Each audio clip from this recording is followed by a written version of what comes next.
Nesse vídeo você vai receber dicas práticas para aumentar o teu número de acertos na prova de linguagens do Enem assim que terminar de assistir. Eu só preciso que você assista até o final para não perder nenhuma das informações que eu vou passar por aqui. Para começar, eu vou te mostrar 3 estruturas que se repetem em quase todas as questões da prova de linguagens e eu vou te explicar como essas estruturas funcionam para que, a partir do entendimento delas, você não erre mais nenhum desses tipos de questões. Para te explicar essas estruturas, eu vou utilizar exemplos de questões da prova de linguagens do ano passado, de 2019, e lá no final do vídeo eu vou te contar quais são os assuntos que valem a pena você revisar agora, faltando um mês para o Enem, para chegar com tudo na ponta da caneta lá no dia 17 de janeiro. Com isso, eu acho que eu mereço que você deixe um like aqui no vídeo e se inscreva no canal se você ainda não é inscrito ou inscrita por aqui e vai fazer a prova do Enem 2020. Já tem vários vídeos bem bacanas sobre esse tema e ainda vão sair muito mais até o dia da prova. O primeiro dia de aplicação de provas do Enem, que no caso do Enem 2020 vai ser no dia 17 de janeiro de 2021,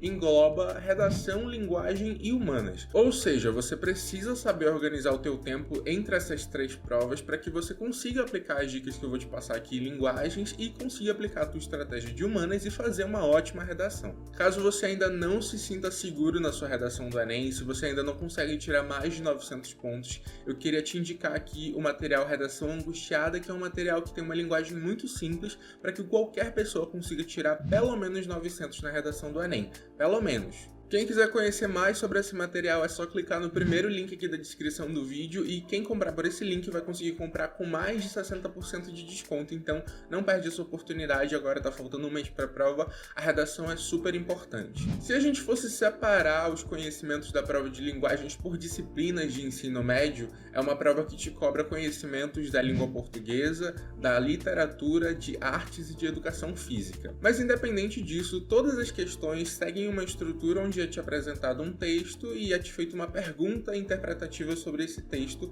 na qual você vai precisar ou não de conhecimentos dessas áreas. Bom, isso é o básico do básico, todo mundo sabe disso, basta pegar a prova para descobrir. Mas o que acontece é que essas questões com texto e perguntas seguem algumas estruturas que sempre se repetem em várias questões nas provas de linguagem, e você, conhecendo essas estruturas, você consegue driblar a sua possibilidade de errar a questão. A primeira dessas estruturas é a identificação da intenção do texto. Nessa questão que está aparecendo aí na tela do Enem do ano passado, ele te apresenta esse cartaz e faz uma pergunta que é a seguinte: pela análise do conteúdo, constata-se que essa campanha publicitária tem como função social. Ao ler a campanha publicitária, ela diz o seguinte: palavras têm poder, palavras informam, libertam, destroem preconceitos. Palavras desinformam, aprisionam e criam preconceitos. Liberdade de expressão, a escolha é sua, a responsabilidade também. A liberdade de expressão é uma conquista inquestionável. O que todos precisam saber é que liberdade traz responsabilidades. Publicar informações e mensagens sensacionalistas, explorar imagens mórbidas, desrespeitar os direitos humanos e estimular o preconceito e a violência são atos de desrespeito à lei. Para promover a liberdade de expressão com responsabilidade, o Ministério Público de Pernambuco se une a vários parceiros nesta ação educativa. Colabore. Caso veja alguma mensagem que desrespeite os seus direitos, denuncie. E aí ele dá o número do Ministério Público de Pernambuco. Campanhas publicitárias basicamente só têm 2 funções, que são ou ela vai te divulgar um produto e tentar te persuadir a comprar, ou ela serve para conscientização sobre algum tema. Por exemplo, essas campanhas de conscientização, a gente vê a campanha do uso de máscara, que sempre aparece na televisão, e campanhas que querem te fazer comprar um produto tem aos montes. No caso dessa campanha publicitária que o próprio comando da questão fala, que é uma campanha publicitária, ela é de autoria do Ministério Público de Pernambuco, ou seja, ela não vai querer te vender nenhum produto. Ou seja, se você já soubesse a intenção da campanha publicitária, que é conscientizar ou divulgar um produto, você já chegaria na resposta que essa campanha quer te conscientizar sobre alguma coisa. Que é justamente a resposta correta da questão, que é a letra B, conscientizar a população que direitos implicam deveres. Quando a gente não presta atenção na função daquele tipo de texto nas questões de linguagens, a gente pode acabar se confundindo. Olha só a letra C, coibir violações de direitos humanos nos meios de comunicação. De que forma uma campanha publicitária, de que forma um cartaz conseguiria coibir alguma coisa. Não é assim que funciona. A coibição dessas ações só aconteceria por meio de fiscalização, pela ação de meios competentes e não por um cartaz. Olha, propagar a imagem positiva do Ministério Público. O Ministério Público é citado lá embaixo só como um telefone de contato. Instruir as pessoas sobre a forma correta de se expressar nas redes sociais. O cartaz não tá trazendo um manual de como a pessoa tem que se portar na rede social, e a função de uma campanha publicitária nem é essa. Identificação de causa e consequência. Muitas vezes a questão te dá um texto e ela tá falando ali sobre alguma coisa, alguma problemática, e ela vai te perguntar qual é a causa de um determinado problema que foi apresentado no texto. Ou então ela vai te perguntar qual é a consequência de um determinado problema apresentado no texto. Antes de tudo, você tem que identificar qual das duas ela tá te perguntando. Ela tá te perguntando a causa ou a consequência. Às vezes você vai ter as duas alternativas ali na questão, mas a correta vai ser a que a questão tá te perguntando, ou a causa ou a consequência. Olha esse exemplo aí na tela. Esporte e cultura, análise acerca da esportivização de práticas corporais nos jogos indígenas. Nos jogos dos povos indígenas, observa-se que as práticas corporais realizadas envolvem elementos tradicionais, como as pinturas e os adornos corporais, e modernos, como a regulamentação, a fiscalização e a padronização.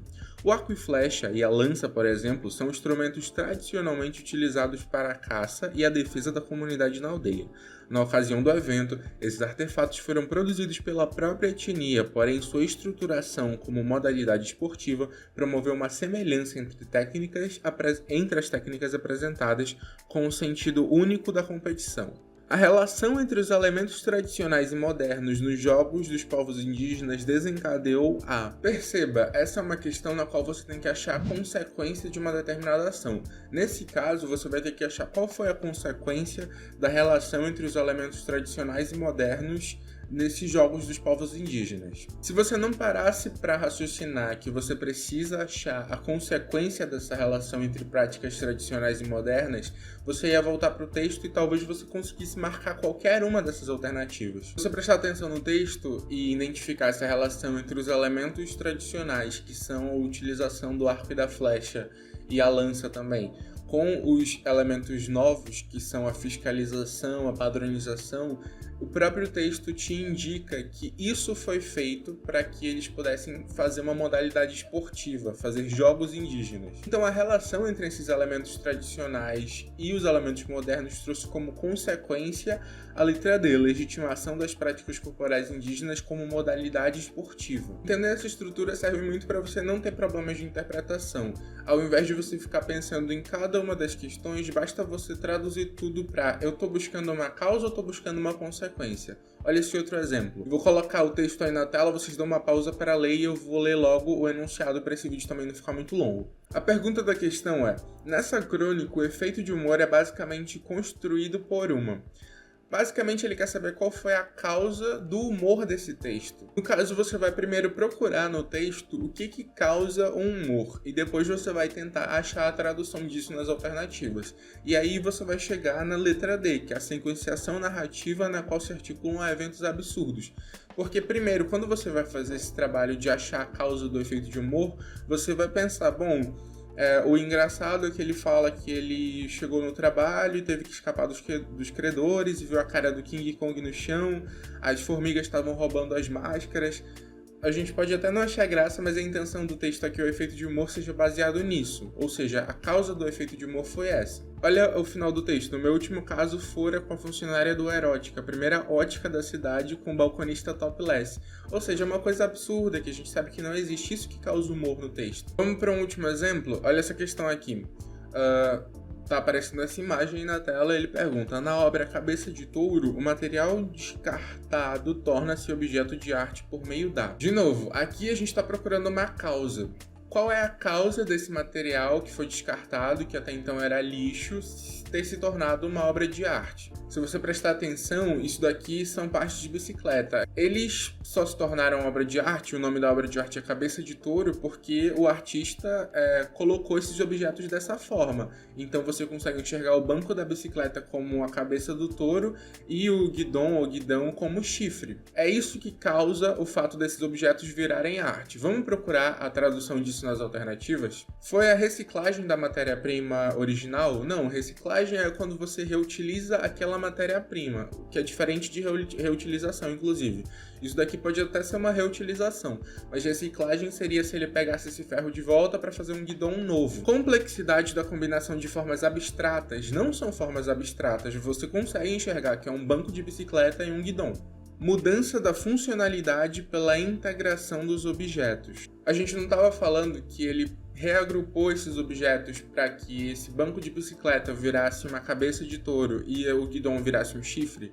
Então ele tirou a funcionalidade principal, ele mudou a funcionalidade principal, que era o banco para a pessoa sentar e o guidão para pilotar a bicicleta, reagrupou esses elementos e por isso a gente consegue enxergar uma cabeça de touro e por isso é uma obra de arte. Encontramos a nossa alternativa. Percebam, a gente conseguiu traduzir numa alternativa o que a gente já tinha achado, porque a gente já tinha entendido que a gente estava procurando a causa de esses dois elementos que eram de uma bicicleta terem se transformado em obra de arte. Por último, gente, eu quero trazer só 3 tópicos, 3 assuntos que eu acho interessante vocês revisarem agora no mês do Enem para estar com esses 3 na ponta da língua, tipo, bem gravados na cabeça, para chegar lá na prova sabendo, são só 3. Então anota aí, funções da linguagem, figuras de linguagem e escolas literárias. Vou deixar aqui embaixo na descrição um link que é para um resumo de escolas literárias que caem no Enem, que eu acho muito interessante, eu uso já faz um tempão, e vou deixar ele aqui na descrição para vocês, e aí vocês correm atrás de estudar figuras e funções da linguagem. No mais é isso, espero que vocês tenham gostado desse vídeo, que tenha sido útil para vocês, eu quis trazer uma coisa bem prática. Se você gostou do vídeo, não esquece de deixar um like, se inscrever no canal se você ainda não for inscrito ou inscrita, te vejo no próximo vídeo e tchau!